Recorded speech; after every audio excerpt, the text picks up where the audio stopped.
నమస్తే, నేను మీ సతీష్. తెలుగు రాష్ట్రాల్లో రాజకీయాలు ఆసక్తికరంగా మారుతూ ఉన్నాయి. ఏదైతే సార్వత్రిక ఎన్నికల ముంగట రెండు తెలుగు రాష్ట్రాల్లోని రాజకీయ వాతావరణం మాత్రం ఇప్పటికే వేడెక్కినట్లు కనిపిస్తున్నప్పటికీ కూడా ఇక్కడ అధికారం కోల్పోయినటువంటి పార్టీ, అక్కడ అధికారం కోల్పోతున్నటువంటి పార్టీలో మాత్రం ఒకే విధమైనటువంటి సమస్య ఇరు పార్టీల అధినేతలకి కూడా తలెత్తినటువంటి పరిస్థితి. అదేమిటి అంటే అభ్యర్థుల కొరత. ఈ రోజున అధికారంలోకి వచ్చినటువంటి కాంగ్రెస్ పార్టీకి తెలంగాణలో బీఆర్ఎస్ నుంచి పూర్తి స్థాయి వలసలు వెళ్ళిపోతుండడంతో అక్కడ బీఆర్ఎస్ పార్టీకి కనీసం సార్వత్రిక ఎన్నికల్లో అభ్యర్థులు కూడా దొరికేటువంటి పరిస్థితి లేదు. ఇక ఆంధ్రప్రదేశ్లో 151 మంది ఎమ్మెల్యేలు అలాగే 22 మంది ఎంపీలతోటి ఒక గొప్ప మ్యాండేట్ తోటి అధికారంలోకి వచ్చినటువంటి వైఎస్ఆర్ కాంగ్రెస్ పార్టీకి 5 ఏళ్ల కాలపరిమితి అయ్యేటప్పటికీ అక్కడి నుంచి అధికారంలోకి రాబోతున్నటువంటి తెలుగుదేశం జనసేనల పార్టీల్లోకి ఇదే వలసలు మాత్రం ఎక్కువైపోయినటువంటి పరిస్థితి. ఈ క్రమంలోనే ఇరు పార్టీలకి కూడా అభ్యర్థులు దొరకనటువంటి వైనం. ఇదే ఒక ఆసక్తికరమైనటువంటి చర్చగా కూడా ప్రస్తుతం తెలుగు రాష్ట్రాల రాజకీయ వర్గాల్లో విస్తృతంగా జరుగుతూ ఉంది. మరి ఈ రకమైనటువంటి పరిణామాలకి కారణం ఏమిటి అనేటువంటి అంశాలు మనతో విశ్లేషించేందుకు సీనియర్ జర్నలిస్ట్ డివిఎస్ గారు ఉన్నారు. సార్ నమస్తే.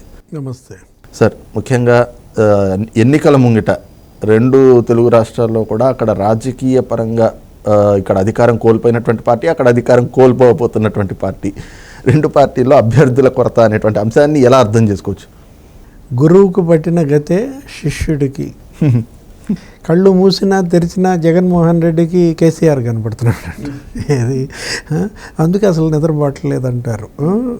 ఒకవైపు కేసీఆర్ ఎలా జరిగిందో ఇప్పటికీ అర్థం కాని పరిస్థితుల్లో ఇప్పుడు మాజీ ముఖ్యమంత్రి చంద్రబాబు మనతో ఎప్పుడు అంటుంటారు, మన జర్నలిస్టులు అందరితో కూడా, beauty of democracy, beauty of democracy అంటాడు. అంటే బ్యూటీ ఆఫ్ పాలిటిక్స్ ఇది. రాజకీయాల్లో అందం ఇదే అన్నమాట.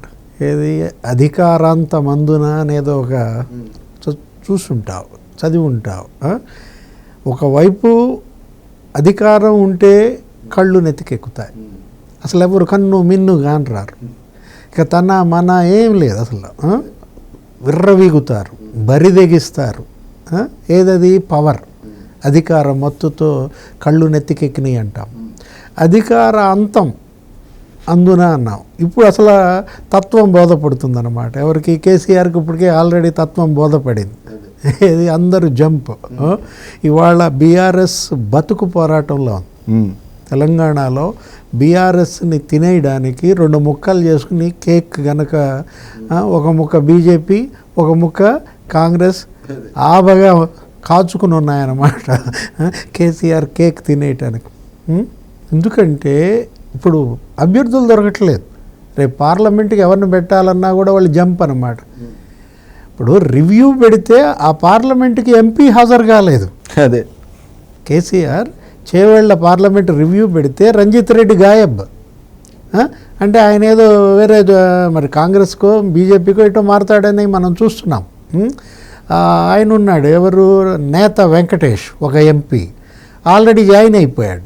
ఢిల్లీ వెళ్ళి వేణుగోపాల్ సమక్షంలో, రేవంత్ రెడ్డి సమక్షంలో కాంగ్రెస్లో చేరిపోయారు నేత వెంకటేష్.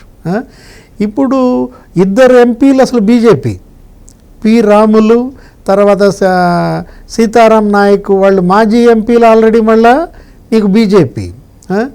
బీబీ పాటిల్ ఇంకొక ఎంపీ బీజేపీలో చేరిపోయిన పరిస్థితి మనం చూసాం. ఇప్పుడు అసలు ఎవరుంటారు, ఎవరు పోతారు అర్థం కాక జుట్టు బీక్కునే పరిస్థితి అన్నమాట. పార్లమెంట్కి అభ్యర్థులు దొరకట్లేదంటే కేసీఆర్ అసలు ఆయనకి అయోమయం, గందరగోళం. ఏవి తల్లి నిరుడు కురిసిన హిమ సమూహముల, ఏవి తల్లి అనుకుంటున్నాడు అన్నమాట. నిరుడు నా అధికారం ఎక్కడ?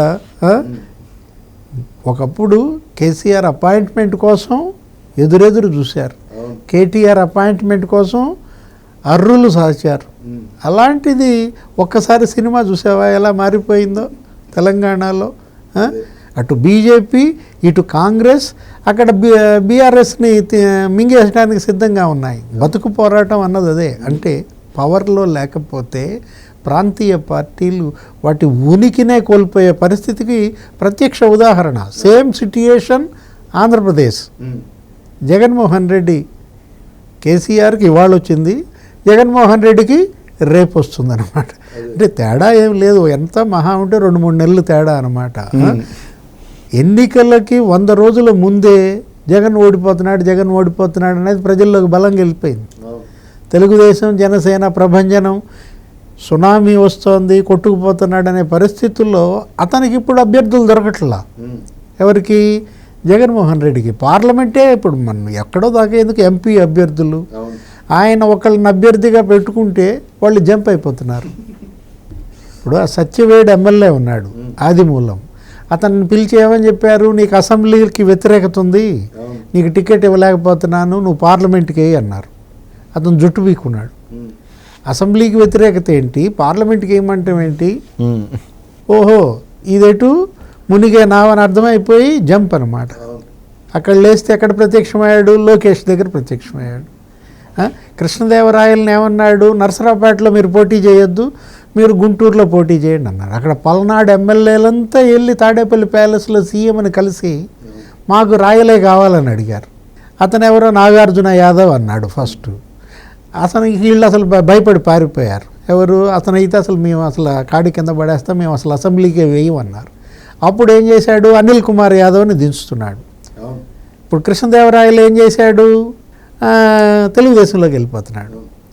తెలుగుదేశం బంగారంలాగా నరసరావుపేటలోనే కంటెస్ట్ చేస్తున్నాడు. ఇప్పుడు గుంటూరు పార్లమెంట్కి ఇప్పుడు 5 కృష్ణులు. జగన్మోహన్ రెడ్డి, అంబటి రాయుడు క్రికెటర్, పాపం అంతా తిరిగాడు. తిరిగినా ఏం లాభం, ఆడుదాం ఆంధ్ర అని చెప్పి అతన్ని అసలు కనీసం ఇన్వైటే చేయలేదు. జగన్ తత్వం అతనికి బోధపడింది. దుబాయ్ వెళ్ళిపోయాడు చక్కగా క్రికెట్ ఏదో అక్కడ శిక్షణ శిబిరానికి. అంబటి రాయుడు తర్వాత ఇంకెవరితో పెట్టాలో అర్థం కాల. ఉమ్మారెడ్డి వెంకటరమణ అన్నారు, పెద్ద ఆయన ఉమ్మారెడ్డి వెంకటేశ్వరులతో చెప్పి మీ అబ్బాయిని దించమన్నారు. ఆయనకు అర్థం కాల. అడిగారు, వెంకటరమణ పోటీ చేయను అన్నాడనో ఏదో పెద్ద ఆయన చెప్పినట్టున్నాడు. చెబితే కిలారి రోసయ్య అన్నారు, అల్లుడు, ఉమ్మారెడ్డి అల్లుడు.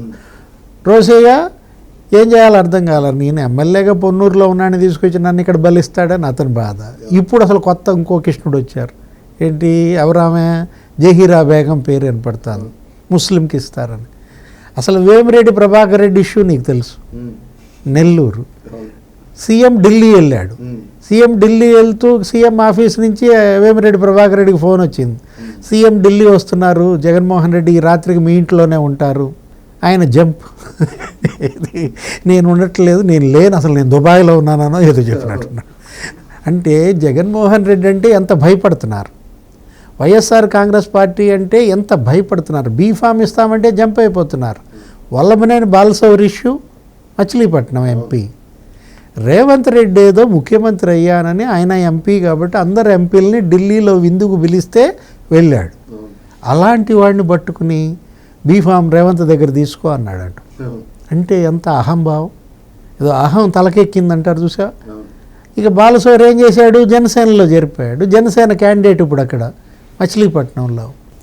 అసలు ఎవ్వరూ అభ్యర్థులు దొరకని పరిస్థితి. అంటే కేసీఆర్కి అక్కడ ఎలాగో ఆంధ్రప్రదేశ్లో జగన్మోహన్ రెడ్డికి అలాగా. ఇప్పుడు ఒక్క చోటని కాదు, ప్రతి చోట అభ్యర్థులు దొరకట్లేదంటే పార్లమెంటుకు నుంచోవాలన్నా, అసెంబ్లీకి నుంచోవాలన్నా, అసలు దేశ చరిత్రలో ఏ పార్టీ అయినా ఎన్నికల ముందు అభ్యర్థుల ఎంపిక నీట్గా చేసుకుంటారు. ఇన్ని జాబితాలు ఏ పార్టీ అని ఇచ్చిందా? 12 జాబితాలు.